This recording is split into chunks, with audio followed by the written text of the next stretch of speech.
Welcome to Sir Win's Accounting Lectures. Today, magkakaroon tayo ng pen and paper video problem solving patungkol sa Lecture 05, Goods in Transit. Actually, nasa description ng video lecture na ito yung mismong problem under discussion. Kung gusto mong sagutan ng solo at balikan ang lecture na ito kapag tapos ka na, mas mabuti. Kasi, ang accounting ay natututunan not by mere listening, but actually by you doing the problem solving. Pero kung may sagot ka na nga, simulan na natin. So again, Lecture 05, Goods in Transit. Here is our problem.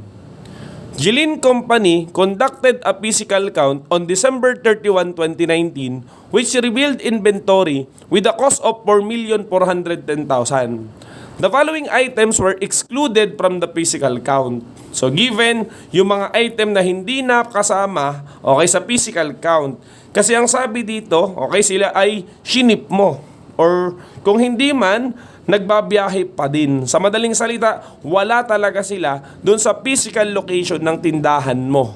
Therefore, hindi talaga sila makakasama sa physical count. Kaya nga ang topic natin, goods in transit. Now, here is the requirement. Compute for the amount of inventory as of December 31, 2019. How will we approach the problem? So basically, i-include natin, lahat ng inventory na tayo ang may-ari.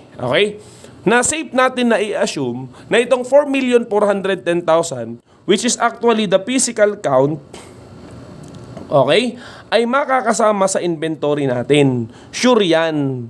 Kasi ang dahilan, the following were excluded ang sabi. Hindi itong mga to kasama yung mga problema dun sa 4,410,000. Pero ang unang punto, tayo na ba talaga ang may-ari niyan? Malamang nasa sa atin Wala namang sinabing other information, na magpapatunay na hindi siya atin or yung part nito ay hindi tayo yung may-ari. So again, we can safely assume that the physical count is our inventory. And actually, because of this word, we're excluded, ang magiging approach sa solution is either addition or ignored. Kasi hindi naman pala itong mga ito nakasama. So, hindi ito apektado. Ang tanong na lang, meron pa bang isasama? May i-add pa ba para masabi na yun talaga yung tama nating inventory? Kasi kahit nagbabiyahe, nasa atin na yung title of the goods, during shipment. Gawin na lang po natin. So, we read the first information. Merchandise shipped by Jilin, FOB destination, to a customer on December 31, 2019 and was received by the customer on January 5, 2020. So unang punto dito, kailangan nating malaman kung sino tayo. Kasi may pagkataon, we are the buyer and then we are the seller sometimes. In this particular case, sino tayo? Si Jilin.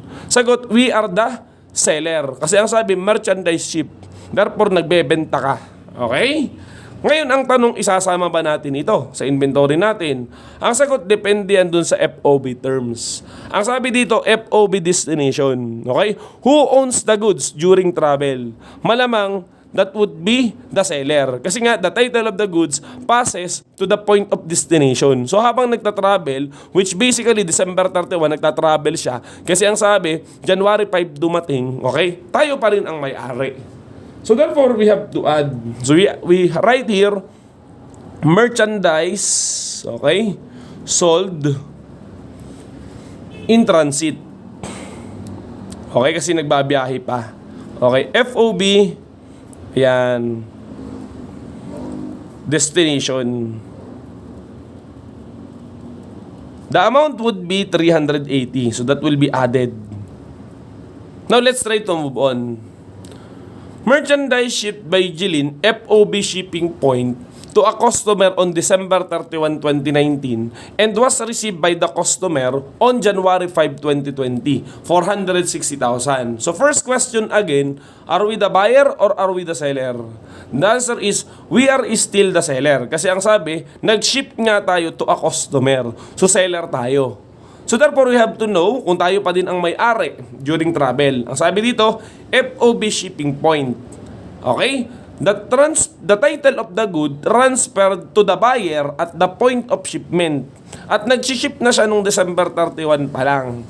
So sa madaling salita, hindi na tayo ang may-ari niya nung December 31 kasi nga transfer na natin yung ownership December 31 pa lang. Irrespective na nga kung kailan pa yan dumating, wala na tayong pakialam dyan kasi nga natural, hindi na tayo ang may-ari. Okay, so therefore we will simply ignore 460,000. Now we continue, okay, with the third one.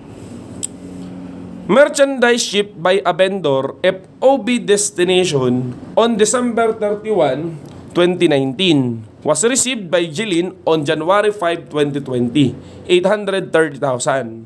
So ang punto, ano muna tayo? Are we the buyer or are we the seller this time? Ang sagot, we are the buyer. Kasi ang sabi dito, merchandise shipped by a vendor, okay, to Jilin and received by Jilin. So the fact na tayo yung nakaka-receive, tayo yung buyer. So now, we have to determine who owns the goods during travel. Ang sabi dito, FOB destination. Okay, destination, the seller owns the goods. Who are we? Are we the seller? No, we are the buyer. So therefore, hindi ipapasa ang ownership of the goods until, okay, the point of destination, which basically that would be January 5. Therefore, we will simply ignore 830,000 kasi nga hindi pa naman talaga tayo ang may-ari habang nagtatravel.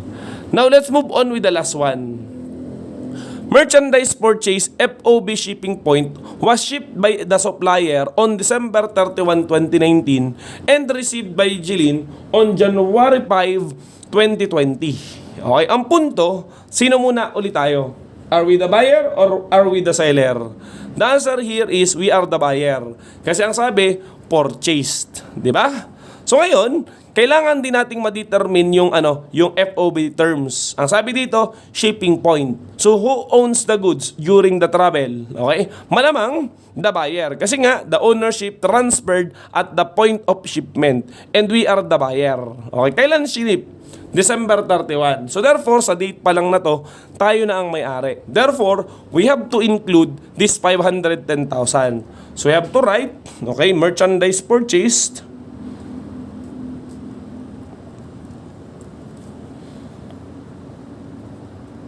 in transit kasi hindi pa naman talaga dumadating. Okay, the term again is FOB shipping point. Okay? Kung naalala niyo yung mga technique natin, yung kulot at saka yung straight. Okay, so amount is 510,000 kung ayaw nyong mag-analyze.